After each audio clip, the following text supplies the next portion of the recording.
Ah, Christmas time, the season of giving, And getting. where we remember what's truly important. And who is important. We open our hearts. And your wallet. We're kinder, gentler, and more concerned for others. Yeah, right. Our question for today is, does the mere presence of trees, religious symbols, and jolly elves really make us more generous? We invited 50 kids, ages 5 through 8, to a Christmas party to find out. After filling them with Christmas joy, we paired them with a confederate, a child their age, but who's working for us, and let them visit with the jolly old elf himself, Santa. Now, listen to Santa. He's using a carefully crafted script, one you may not even notice as a script, because that's the way we always present Christmas to kids. Well, you excited for Christmas? You know, Christmas is a really fun, exciting time, isn't it? Because you get lots of gifts and a lot of presents, huh? What do you want to get the most? Now, listen as the kids respond in the age-old pattern. They've been training since infancy for this exchange, and they're well prepared with their responses. An iPhone, a remote control helicopter, probably another pillow pet. Another pillow pet. We wondered if the spirit of Christmas has less to do with a calendar or props and more to do with the words you and I use to frame it. Yes, there's a long line of research that shows that a small tweak in the words you use, in other words, the frame you put a decision in, can profoundly affect the way people respond. Here's an example. A leader can present a safety program as safety compliance or as sacred duty. The first frames the program as bureaucracy. The second frames it as a moral commitment.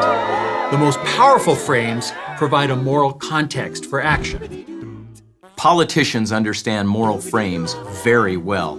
That's why you see them changing the name of the estate tax to the death tax, the MX missile to the peacekeeper missile,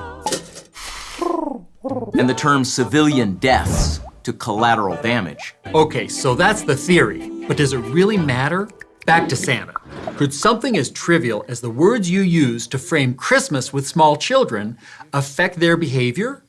Perhaps make them naughty or nice? Let's see.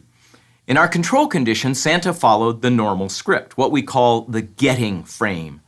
He asked kids to think about all the things they want to get for Christmas, and the answers rolled easily from their tongues. A mini iPad, American Girl, Legos, or a four-wheeler. A four-wheeler. Next, Santa said, Well, thank you for coming to see me, and Merry Christmas. Why don't you come over here and see my elf? And I think he might have a gift for you. Hey, guys, come on over. You both get a prize. Life is looking good for our subject, but then...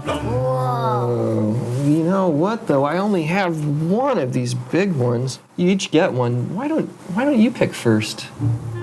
Now, this isn't these kids' first rodeo. They know how to measure value in candy. Bigger is better. Much bigger is much better. So here's the test. Is it better to give or to receive? What will our subjects do? After all, it's Christmas. Why don't you choose first?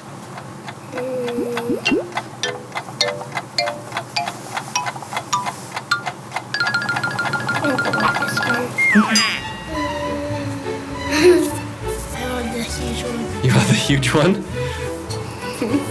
The decision was pretty easy for most. 70% took the bigger bear. Some didn't just take it, they seized it. Carpe Ursus. Well, I want the big one.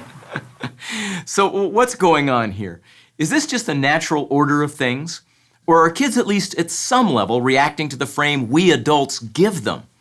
Would the way Santa described Christmas inspire a sugar-craving 6-year-old to make a sacrifice?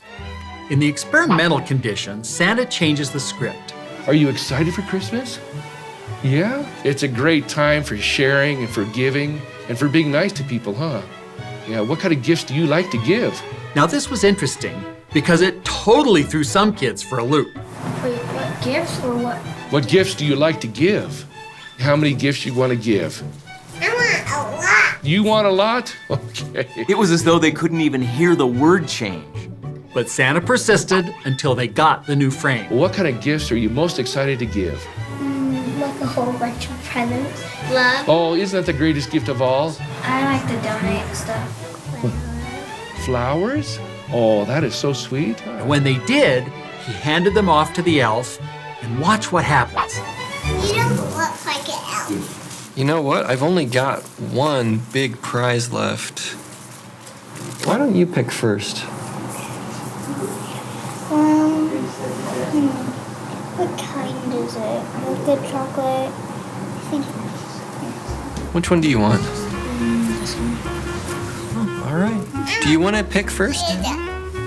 Okay. This was astounding. When presented with a giving frame, 50% more kids acted generously. And why? Just to be nicer. So here's the BS you can use. Whether you're asking a team to work late, deliberating with a loved one about a financial decision, or talking with a child about Christmas, the words you use have an enormous influence. Explain the moral frame behind your request. Are you asking your loved one to cut their wasteful spending or save for a second honeymoon? Your words could determine whether their response is naughty or nice. Well, I've got a little one too. Which one would you pick? Well, I want the big one. I'm David Maxfield, And I'm Joseph Grenny. and that's all the BS for today. Sharpen your behavioral science skills by subscribing to our channel for our latest videos and updates. Click here to subscribe, where we always promise to share some BS you can use. So how many gifts do you think you'll get this Christmas? I can't really say. Can't really say. Well, maybe 12 or 100. 12 or 100? That's a big difference, huh? So what do you think is more important? Do you think it's more important to give gifts or to get gifts? To get gifts. To get gifts? I mean, to give. You meant to give gifts. Well, yeah, and that's because it makes us feel so good inside, huh?